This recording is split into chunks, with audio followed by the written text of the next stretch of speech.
Frank, welcome to my studio. It's been a while. We'll maintain social distance in accordance with the COVID rules, but we're not going to be wearing masks because we want to hear each other talking, and I promise not to cough or sneeze on you. Fantastic, Beezy. And so the works that you've been busy with the last while, has that very much been influenced by the COVID pandemic, or are you on a different journey in your mind at the moment? I think, I always assimilate what's happening around, and inevitably the COVID has played a part. But what I've found interesting in what we were chatting about earlier, I'm going to push you around as much as I can, Frank, is how, in a way, I've been painting paintings about COVID before COVID started. It's interesting, Beezy. Yeah, I think, well, my fallen angels, as you pointed out, which are what I call the fallen angels, the balls that I keep painting, are of course similar to the COVID bollockis that we see on the crown, the so-called crown. But more than that, I think from a kind of spiritual, human side, I've been searching some of the themes that have now taken precedence in people's minds across the world. So it's almost as if it's allowed me to come into myself, or not come into myself, but to actually say, well, this is it now. This is what's happening. So in a way, I've used the very negative time of COVID to act as to find what's positive in it, and there are positive things, obviously.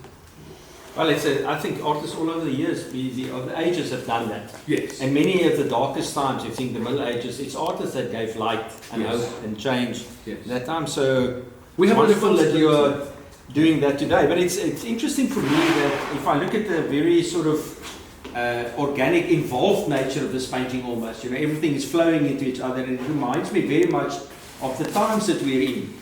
Where there are so many different aspects of life to manage and to look at. It's and so many different energies going in so many different directions. Do you think subconsciously you feel that in the works that you're doing now? I think so. While I was painting this morning, I was thinking to myself, what am I actually doing? What the hell am I doing here? And what I am doing, I realized, is I'm making an abstract painting, obviously, but in the abstract painting there are certain, like composing a piece of music, it could be quite an abstract piece of music, but there's a construct to it, in the actual abstract form, if one looks at the painting abstract form. So the COVID thing, in a way, is an abstract thing. We don't know what the hell is happening next, or even now. Which, of course, is the nature of the beast. It's the nature of how I make art. Clementi once said to me, I love the description, I asked how he was painting, he said, well, in the early days I was just throwing myself out the window. Exactly. Well, if you don't take risk as an artist, I think, Beezy, you're not going to get in. I completely agree. And also go into areas or places that you're not particularly comfortable or familiar with, pushing boundaries. That's our job. And then I find, of course, I rely quite a lot on mistakes. Like Bacon very much used the same thing to create his paintings.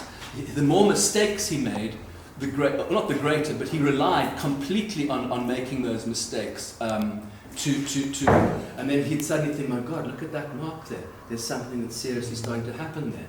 And so it's a kind of balance between the conscious and the unconscious all the time, and a play between those two forces. Well, you obviously know your medium very well, Beezy, because you can't be talking to me and painting at the same time and pulling it all together. But I can sense, there's definitely, even from this thing, a sense of balance to the whole painting, and the way that you're scraping now, which is what I would call a spatula-like type palette knife. Yeah. Let me put it up and then we have a see what it looks like. I don't even know which way up it is at this stage, but I just want to see some of the marks I made. I think it's upside down straight away.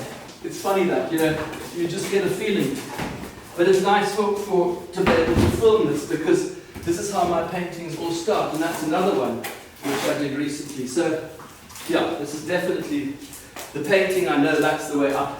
Now I have to start. Now I've created a bloody problem for myself that I have to solve. I can imagine. But Beezy, the thing is, there's immediately a balance, the weight on the bottom, the lighter colours at the top. Yeah. There's a definite sense of energy already as they are in that work. Yeah. And then you later on, I can almost, to me it looks like, even though this is planned, I've got a subconscious feeling to this. And then it feels to me that as you go in the painting, you more consciously start interpreting, putting some detail, you're putting down some motifs, some symbols that we've seen over time. So, yes, it's almost like a thought. Sometimes it's in your subconscious, and then it and then you get to that crystal clear clarity. Is that a similar process for you? All the time, and I call it dream reality, because when we dream, we have these forms, these abstract forms that come into our head, and they don't make any sense, but somehow they make a coherent sense afterwards. Even if it doesn't make, it's completely crazy that I was driving a tractor on top of Table Mountain. But we can put it into a literal form when we were in our dream, and at the same time, these abstract ideas are all coming into our heads while we're dreaming.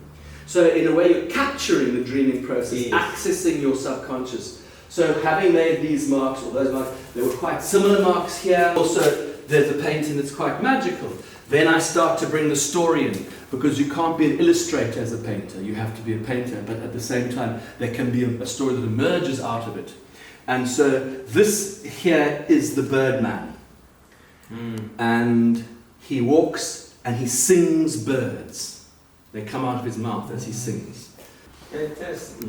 And birds can have obviously very different meanings. If we think of way Van Gogh's birds, the crows, well, there's something quite and then you saw the Shockian birds, the bird. At the same time, birds are a symbol of freedom, of flight, of hope. Yeah. And there's all the bird man comes from a joke, which is quite a short joke, but I love it. A man goes to see a circus impresario and says, "I can imitate any bird in the world." The man says, the circus man says, "I'm sorry, I can't help you. We had a bird imitate. There's nothing I can do." And the man said, "Okay." And he goes to the window and he opens the window and he flies away. Exactly. And so that's about that freedom, But Beezy, always when I think about your works, to a certain extent, they are almost always dreamscapes of a kind. There is a dreamlike quality. At the same time, I know you are very, very interested in what is happening in South Africa right now. You're very involved in political discourse. You're really very involved in your community and lots of different things. How do you marry that sort of subconscious dreamscape, like overall expression, with your acute awareness of what's happening in South Africa and your concern about things? It's a good question, Frank, and it's something that's always played on me. My father, Jim Bailey, who was a great man and a visionary in many ways, and inspired me to become an artist, in fact, said that and of course this was in the 80s at the height of apartheid, when artists were under huge pressure to take a political stance. He was adamant, as a newspaper man, to say, as an artist, you have to make a definition whether you're a fine artist or a propagandist. Yes. And I cannot, and taking it into the arts sphere, Francis Bacon is absolutely adamant that he cannot be an illustrator.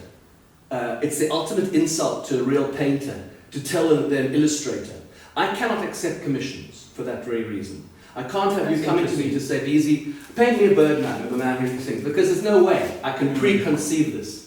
It comes out of the marks I make, out of the mistakes I make.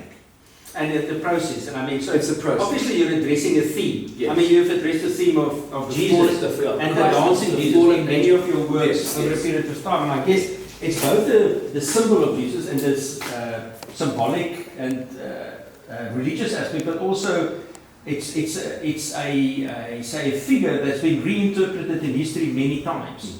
And you often bring a different type of joy to that picture. You often use the dove. As I think is to a lot of people a symbol of freedom. Other people it's a symbol of religion. But there are certain motifs, absolutely, that you've been sort of, constantly things been playing with almost throughout your entire oeuvre, I would say. No, absolutely. I return to them time and again. I think there's I don't know why I'm saying this, but there's a spiritual anchor in my work. Having said that, I think in terms of the themes, the thing I've been working with are these balls, And I've got this belief that when you die, you don't grow wings and play a harp on clouds, but at the same time you don't just disappear into oblivion. I believe you form an energy field. And that energy field is abstract, that you can't see the ball flowing around, but it is nonetheless an energy field that exists, and it would be spherical, the same shape as the Earth, the Moon, and the stars. It wouldn't be a square, it wouldn't be a shard. Yeah. So these spheres represent falling angels. That's fantastic, yeah. And I mean, it's also interesting, Beezy, you almost always start, even with the metaphysical or a real landscape, for me in the background. Yes. And I mean, and I guess in your training, originally when you went to art school, I mean, you must have been confronted with paintings of landscapes, a very South African way of expressing themselves. So did African landscapes play a part subconsciously in where you started? More than subconsciously, it was actually physical, because what happened was I was at art school, I'd met Andy Warhol, I thought the world of myself, and they said to me, what are your plans this holiday? I said, I'm going skiing, and they looked at each other and they laughed. They said, if you don't do some serious work this holiday, you can forget about coming back next year. And I got frightened of my life, and I sat in the Alps and did my first landscapes, and that has carried on for 35 years of my painting career. So when people see my landscapes, which aren't in the studio here, in fact there is one there from my I'll get it, from my room, they think, how can this is so different to your work, how can you have done this, you know? So in spite of it looking very different to my other work, nonetheless my work is generally informed by landscapes. Yeah, and context. Maybe landscape is almost a context of where we live and work. Because I mean, you've traveled all over the world, and I mean, I want to ask you about two things about this, things about your travels. But in the end, we are rooted as Africans. Landscape is an essential part of who we are. We can't escape the South African landscape, and we're all in love with it. And I also think, in a way, drawing is. And I think what is so nice for me is to see this sort of level of detail and drawing the little squares and everything, and in perspective, and then, in other words, completely abstracting that. But this is always, in a way, behind that picture that you see. It is a foundation, in a sense. So, I mean, most of these paintings are on landscapes. If you look at this over here, this is a complete landscape, and it's a fantasy landscape, which is what brings me to the next point in this whole discussion, and that is, generally, I've been painting landscapes, and that's, I think, a good example of we've messed this planet up so much in this time, ecologically, that I'm almost painting paintings of a place that is a planet that's heaven, somewhere else, that's just so beautiful. Arcadia. Yeah. And so I paint these paintings about, which of course is our own Earth. It's a fantasy version of our own Earth, but it's this other place that we can escape to out of the hell that we've created on this Earth. But I would say, Beezy, in most of your paintings, there's always something, let's say, for me, optimistic about it. You either use a positive symbol in many instances. Often, I mean, you would find some beauty. Even the background could be, you can see it's maybe some darker forces at work, but you would often find a way to introduce some element into a painting, almost of hope, of beauty, of life. Because, I mean, having known you for I don't know how many years, the one thing that you do is you live. Yeah. I don't waste my days. Yeah, and I don't think you can but help but to paint life. No, absolutely. I have a very strong foundation belief in you know, there was an amazing video clip by Anthony Hopkins coming on about this COVID time, just saying he wasn't religious, but he was saying, in order to survive in this world, we have to believe. We have to have a real belief inside us, because when people have that belief, they lose hope, then it's a downward spiral, and there's no end to that. And it's the opposite if you have a belief and you're driven to go somewhere. And right from a very early age, I became aware of kind of writings about the New Age and there was these writings that took a huge impact on me, that the world is going to go through hell, that the trees will rise to the heavens in fires, which of course is happening as we speak. But ultimately, there will be a kind of heaven on earth. That we will go through this terrible phase and come to a point where there won't be wars, there will be humanity, there will be creativity. So that is the belief that there's the light at the end of the tunnel. Yeah, so there's an optimistic, spiritual undertone exactly to everything. Everything I do. Yeah. Yeah, I think for me it's quite in a way obvious. Yes. In these works that you I mean it's always sort of there. It's always present there. That's not a happy heaven on earth painting. That's a hell on earth painting. No, but I think the fact of the matter is you can't engage in a spiritual exercise of whatever kind without the darkness and the light. You can't see darkness without light, and you can't see light without darkness. Exactly. So I think they're both very legitimate things, but innately, some artists you can see has got a darker tonality. And even I think you address serious issues. For me, that sort of joy that you get out of life, I don't think you can almost hide it in your painting sometimes. No, of course not. Because I think you and I have spoken before about, you almost said to me, Frank, instead of just like painting 4 paintings a month and stay, I rather paint and paint and paint till I get it right. I live my paintings. I live to paint, I paint to live. Yeah. And so in the process, some of them, of course, work better than others, but it's that, I think, combination of a huge amount of subconscious thought, and then that almost, what shall we say, spontaneous act of painting, and marrying those two. Well, I get the sense, even if you're busy with the theme, you always get that sort of sense that there's a spontaneous aspect to part of these works. No, very much so. That sense of throwing myself out the window, not knowing what's happening, and yet having a common thread throughout, allowing for chance to happen. What has happened historically is I've let too much cuck out of my studio, to put it very bluntly. I've released paintings out of my studio which weren't good enough, which I convinced myself they were. And that was maybe immature or part of my growth thing, but certainly the last few years, and definitely now, in fact, I walked into my storeroom and saw a few paintings recently. This is one where I just thought, what the hell is this painting? And so I carried on working on it. Yes. And this is called Stole the Earth and Away We Ran. That's all about the environment. But so now this is starting to make more sense of a coherent painting. It was effectively unfinished. And then if you look at Bacon and Richter, who are our greatest painters of the centuries, of my lifetime, both of them have been utterly ruthless in what they end up with. Bacon, of course, cut up his paintings, which I thought was a bit mad and wasteful, because for me, what I'm discovering here is the layers, the importance of the layers. It's the layers that come up and start to create the painting. So you have a situation of depth that creates there's a depth in there that starts to dictate what happens. But what I'm saying though is that I'm quite excited about the fact that I'm taking works that I thought might have been finished earlier.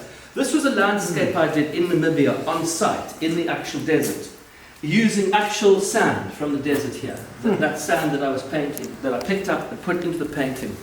But I then looked at it, I exhibited it. I put it in a gallery as a landscape. It was a bit boring. No one bought it. Put it in my store and I thought, you know what? I'm going to carry on painting on this. But I think Beezy, but I do think, I don't think there's anything illegitimate about going about your painting in a way that's instinctively true to yourself. The mere fact that somebody else picks 5 paintings here and you might paint. And I think we all, an artist is a lonely world. If you don't have belief, positive self-bias, it's such a harsh world out there. People are critical. You don't. At the same time, I think with maturity comes the ability to see the better for the lesser good, or the process in motion. And I think for you, because you don't paint with an ultimate object in mind. No.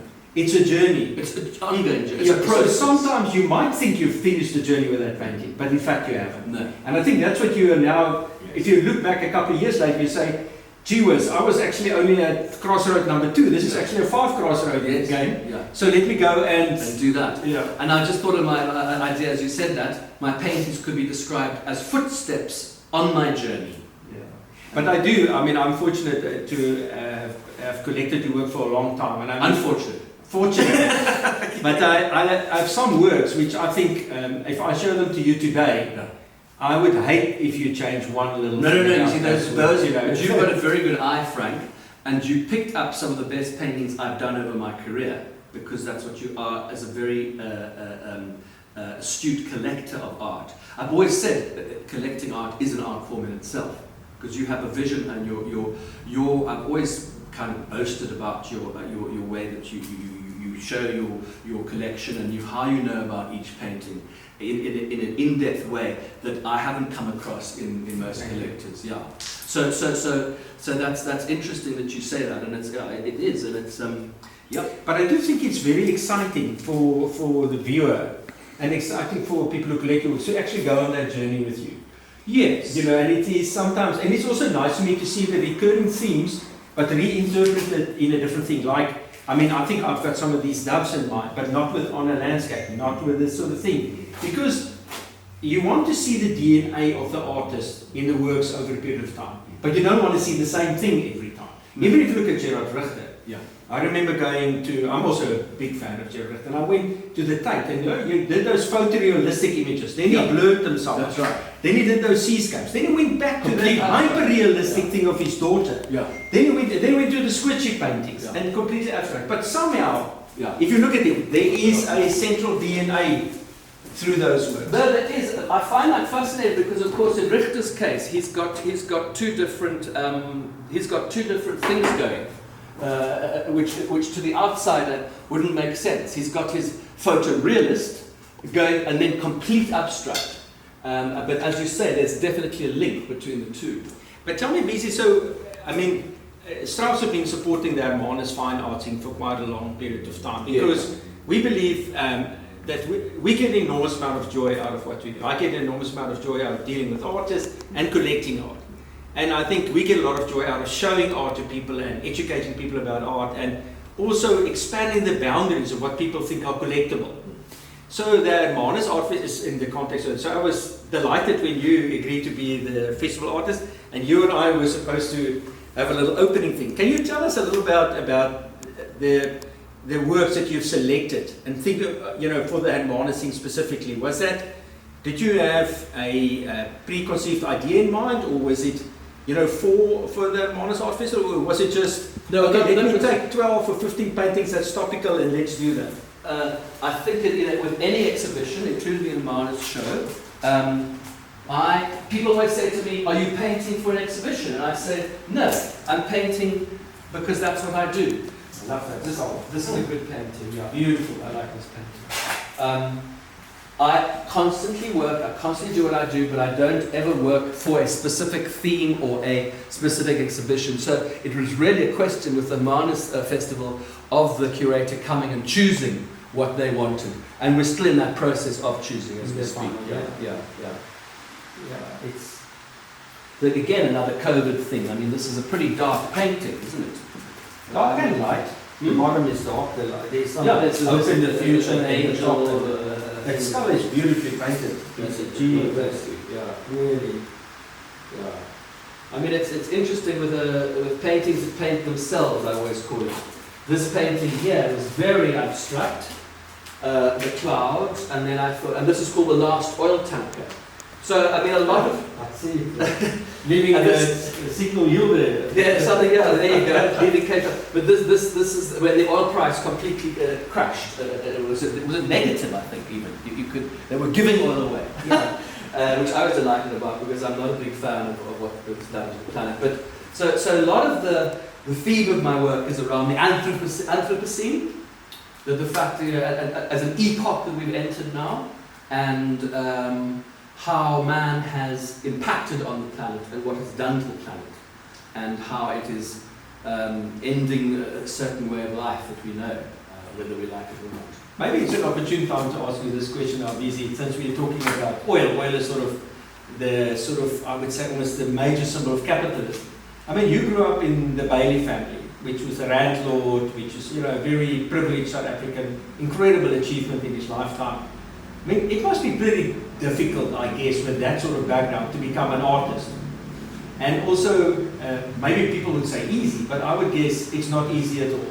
Frank, for certainly the first at least 10, 20 years of my career, I wasn't taken seriously, and a lot of people, when every single press article would be Sir A. Bailey's grandson. It's like, oh my God! Like, what have I got to do with a landlord who made his fortune in the late 1800s, in fact? And yet, weirdly, I'm his grandson, or in fact his adopted grandson. And I realized I had to paint my way out of it. I literally had to paint my way out of it and prove that I'm not just a rich kid. You know, people see me and they say, "Are you still painting?" I say, "Excuse me, are you still breathing?" I must ask you, you're still a Bailey? They should say, "You're still a Bailey." I said, "I stopped being a Bailey and I've become a serious artist." So I mean, it was my mentor, Nelson Makuba, the great vendor artist, who said to me, "Yes, tell me, I saw the other you posted something on Facebook about that." And it started to rain with the sun, so we're going to carry on Let's just start with the visit to the vendor artist, and then I want to talk to you a little bit about meeting Bowie. And so we can chat about that. Basically, we're from the studio in your home, and I must say it's basically moving from a studio of where you work to a art gallery where the works that you've hung, that you finished, is hanging, and I'm sure some of them are sometimes stripes back to be reworked somewhat. But when we left the gallery, you were just beginning to talk about some of the people who had an impact on your spirituality and what you did. And why don't we pick it up from there? You went to Venda. Yeah, so when I was at art school in the early 80s at Byam Shaw in London, I was working from the life, from the model, in a very traditional European format, a way of teaching. You're working from the model, you couldn't get more European than that. And then I had this extraordinary privilege of coming back on the holidays, during the long holiday, and coming back to Africa, where I came from. And at the time, there was the BMW sponsored exhibition curated by Ricky Burnett, which was revolutionary and absolutely blew my mind, because it was everything I dreamed of, in the sense that he had discovered or put into the mainstream the artists in Venda who were working at that time. Yes. And they had assimilated some kind of, certainly in the case of Nelson Makuba, working on a theme with Nebuchadnezzar and various other Western or traditional biblical themes in a Western thing, and yet completely African. And this was everything that I still believe very much to this day. It was quasi Ethiopian, if you think. Yeah, he in his case it was. But what really got to me very excited is that Picasso and his contemporaries discovered Cubism through African art. And here I was from Africa. Dare I call myself an African? Yes, I'm a white African. And yet I have a totally European heritage and a European education. And here, these guys in Venda making this extraordinary art, completely out of the box, everything that kind of motivated me and became incredibly formative. And so Nelson became my mentor. I spent quite a lot of time with him. I actually stayed at his house, and he taught me how to use the aids, the axe that you carve with.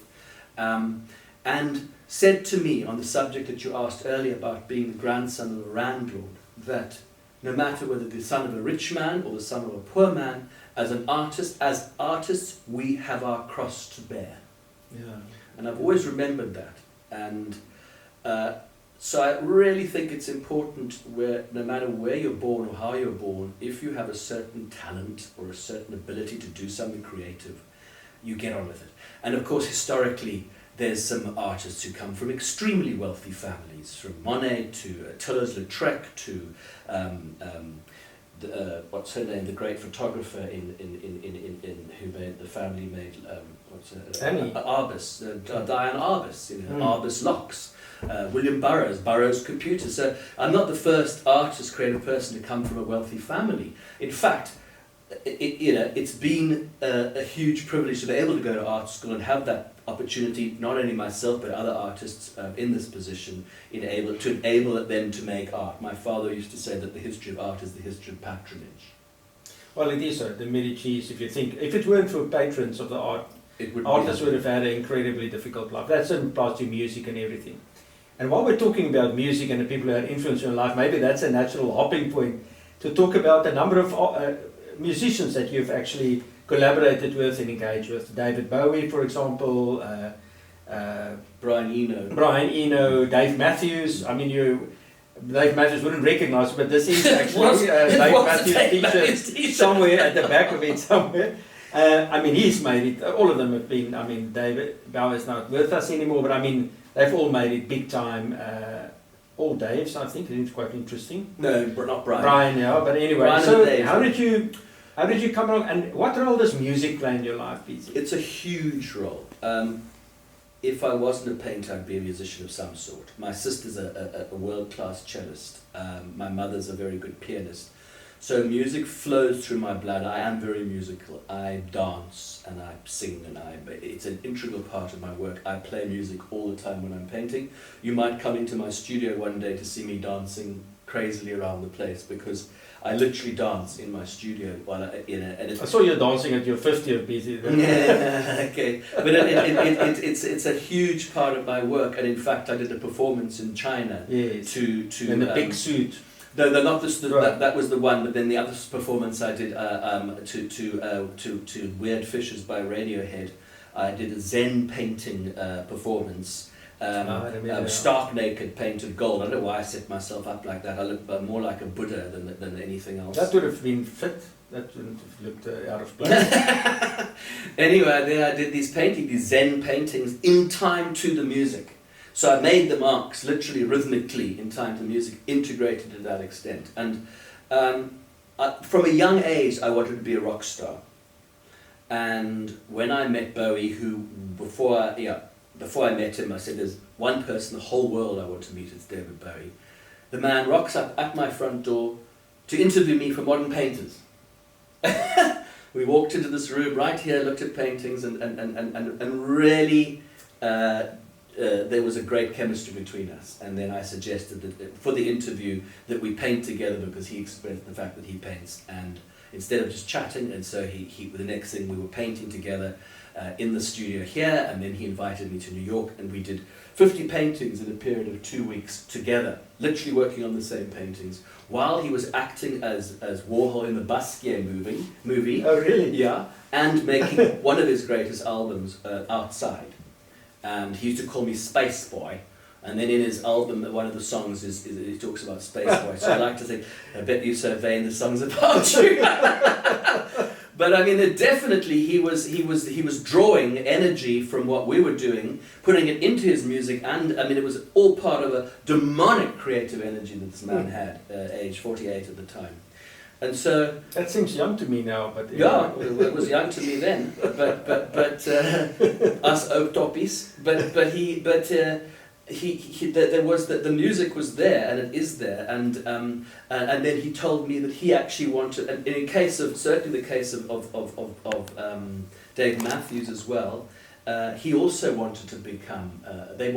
Bowie specifically wanted to become a painter. That's amazing. And I wanted to be a rock star. So we met. I got to be a rock star for a little bit, and he got to be a painter. And it was this very much a similar thing with David. With Brian Eno, we went a step further, in the sense that instead of just working on paintings together, we integrated music and we created sound paintings. And you went to Venice with that, didn't you? We exhibited that at the Venice Biennale, the work that we did, where we literally made paintings of sound. So it was quite extraordinary. And of course, the man is a total musical genius, and sound. He's the ultimate sound man. So, for instance, I do my cricket sound. So he recorded that. I went and bought some lunch. I come back with the lunch. Come back, he has created a kind of cacophony of the African bush. And you cannot believe the sounds that he'd made just from that little sound that I started. Who took that and then put that with speakers onto a painting that we'd done that looks like the sound. And so then when I came home, I did a bunch of paintings here where I painted the sound of birdsong. I've done a series of the sound of birdsong in painting. So that's really interesting, talking about Kandinsky and kinetics and this kind of thing. But it was a very exciting project with Brian, and he to this day he paints, and so does David, and so did David Bowie. So it is hugely integrated, the music and painting. It's very much a similar process. Fascinating. And I think dancing, that doesn't include dancing at parties, Beezy, because that's bad for your health, I've learned. Why? What happened? No, you're being cruel. Frank is telling the story of the time I was celebrating getting a record prize at an auction for the school children education thing, and I was showing off this beautiful woman artist, and the next thing I landed on my gut and had broken my ankle. But Beezy, I mean, the dancing figures and dancing figure sculptures has featured in your life. And very much. Maybe it's a good time to ask how the transitioning from painting, and we'll come back to some of the paintings now, to sculpting. Okay, so this is an interesting question, because when I was in art school, we had different image painting, sculpting department, printmaking department, and you could choose which area you would work in for that time. And I couldn't understand, so when I was almost in defiance. As soon as I went into the printmaking department, I would go downstairs and sculpt. Then I would come up in the afternoon, I'd be painting. And I explained to her, I said, I cannot understand why you've made the divisions. I said, if you look at all the great masters who have inspired us, Picasso being the primary one, printmaking, painting and sculpture were integrally part of his work. Chagall, Miro, the same. A lot of these people, so to divide them doesn't make any sense. Kentridge to this day is a perfect example. His sculptures, his prints and his drawings. One thing he doesn't do is paint. So I find that my painting informs my sculpture informs my printmaking, and the marks that I make. When I make a silk screen and I pull that squidgy across the screen, you saw in the studio the similarity of me dragging that palette knife across my canvas. It's the same process. That is... I think the three-dimensionality of sculpture must be something, the tangibility that you can actually engage it with it in a multi-dimensional level. Painting is always, whether you like it or not, a flat surface on something which you need to engage. You can paint depth, you can paint various perspectives, but you have limited ranges of perception. Whereas the sculpture, you can walk around it, put it in different places. But what's interesting for me is that it's almost Yves Klein blue that you like to use as a patina for your sculptures. Is there a story behind that? I think I just love, I suppose I love the colour, I love the velvetness, the kind of, it just goes on forever. There's no reflection on that surface. And it's got this incredible rich blue. Unfortunately, we've had technical problems with the patina, so we've now discovered that they're quite tricky to put outside. In fact, we had a nightmare having to send a huge sculpture back from America, ship it back and forth to re-bloody patina the thing. But that blue is a very ethereal colour. Yes. But that particular blue is also the Yves Klein blue is unbelievable. It's very, very rich, and I love the idea. When I actually did a sculpture at the school. When you mentioned that, what you're saying, I did an artwork because it was a painting that had a checkered kind of floor, which was red and yellow checks.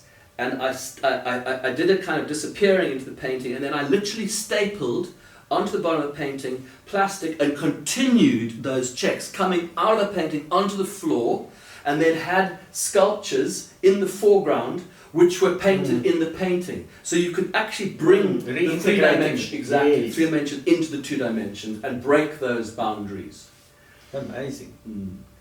I think collaboration in very many aspects has really enriched your life in lots of things. You collaborate with a lot of people to make this book happen. This beautiful photograph of your works. It's a lovely and I remember working at Stefan, where the guy put the book together in London. Herman. Herman and Stefania are the ultimate book designers, and they've done all the great artists' book, and they continue to. So it was a privilege to work with them, and the production. And this is printed. It's printed in Verona, in Italy, where it's the ultimate printing. That you can't get better. The colour reproductions of that are untouchable. Yeah, it must feel good to have a record of your works in a high quality publication like this, I would think. It was a 5-year project, and you kindly contributed to it. I mean, it was an amazing thing, and of course, there's one of yours. The Witches of Wall Street. The Witches of Wall Street. I love that painting. Yeah. And that was quite unusual. That was actually getting a real model in my studio. Yeah, Sure, that's yeah. It was a real model in my studio, posing in my studio. Looking. Hopefully, was there a real witch as well? And then, no, well, actually, I saw this woman. I'm not going to mention her name on public. Who looks like a witch, and I said to her, "Could she please pose on a broomstick?" And she didn't take it as a compliment. Amazing. Oh, there's another one of yours. Yeah. But it's I think Beezy.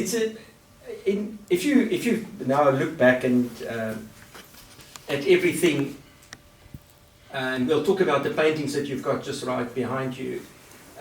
Maybe we should talk about that from the beginning. I wanted you to show everyone just that little painting that you did. Is that the farm that you had in the Karoo? No, this was in Prince Alfred. It was at an olive farm. Prince Albert. Yes. Albert. Yes. And it was and in that part of the Karoo, R62, I found with my friend Stu that we go out there and we paint together. We paint the paintings at the same time. I call them landscape safaris, and we're going to go on one next week again. And it's just such a pleasure to be painting from life in the open. And plein air. Exactly. And I think, some people have kind of been critical, saying, well, what's this got to do with modern art? And I think it's got everything to do with it. I think in the world where we are living, where the world as we know it is disappearing, the environment is disappearing, it's essential to record it. Yes. So you're almost documenting something. Exactly. It's not going to be like that in 5 years' time. But I mean, for me, you're almost in a sense documenting something that a lot of artists are working about, and that is for me migration. And people on the waters, leaving their countries, leaving whatever, doesn't matter how hostile the environment, there was still a sense of security. They leave, it's so bad, they're leaving it for the total uncertainty in this tumultuous. And for me, it feels that you captured that, that whole journey. And this was based on the famous raft of the Medusa. Yes. But also the horrors of these poor souls having to get on anything that floats to escape the horrors of their lives and try and get a better life in Europe, only to be locked up in a camp. And I mean, the whole thing's just a nightmare. And it's again, that was a theme that became quite prominent. And at the moment, there's a sculpture at the Foundry, which we can get photos of that famous man praying, having arrived on the beach, which I'm busy now doing. But most people didn't show him just being arrested and deported. No, they didn't get that 2 hours later. later. The fun part. But anyway, it is. I think you are touching on a lot of topical issues in your works without, I think, you almost doing so because it's being done. But obviously, the conservation of nature, the protection of life as we know it, the issues like migration. You have dealt with Mandela and his road to freedom, with political freedom. You're now dealing with COVID in a certain way. So I think, but still always in your own idiom, in the way that you are comfortable with. And I think that is what makes it's very interesting to perceive those influences, but to immediately see this is Beezy's interpretation of that with a twist. You like putting a little twist. There's always a twist. There has to be a twist, otherwise it gets boring. Boring, I don't think you will be. Beezy, still screen stenciling, using the same images. We've got the arum lilies there. It's an object you've used a lot. I mean, they're beautiful. This time of the year, arum lily time in Cape Town. What do they mean to you? The lilies themselves, or the are they a symbol of something, or are they just the structural components of them? I think both. You featured them several times. Yeah.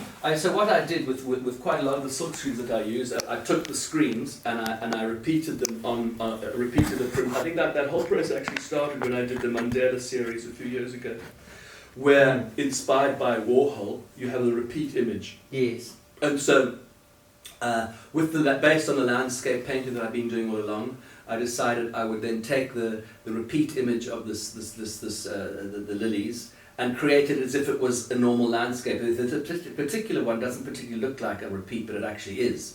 The same with that, with the reflection. That almost looks like an inverse to me. Yes, it is. It's almost like a reflection there, as it is with that. But actually, I'm just taking one screen and changing the position on my canvas with it. What I do like is the way that you did the sky there, and with almost the stars falling down. Yeah. And now, if you look at the COVID painting, you've just amplified those stars almost into the sort of round balls that you were explaining earlier. Exactly. Also coming down, which reminds me of that God's flowers, God's tears painting. Yes. It's interesting how some of the symbols appear in a different format. Yeah. It's almost like they're keeping on resurfacing. Yeah. Yeah. You know, you're Exactly. working them out of your system, but they are there. They come back again. Yeah. Almost like recurring dreams. Yeah. They weave through their work, and they have some kind of new meanings as I move on as well. Fantastic. Jenny, it's been an absolute pleasure talking to you, and really enlightful, and stay being busy and stay being an artist. And we were going to end up by me asking the last question. That is what people always want to know. Why are you called Beezy? Were you born with that name? I thought we were going to start with that. I'm born with William James Sebastian, which I think is a little bit too posh for me. Yeah. I think it's a bit understated. Yeah. So my nanny, when I was small, used to say, "You're too busy," and it stuck with me. And yeah, it's Beezy, and I'm too busy to this day. Yeah.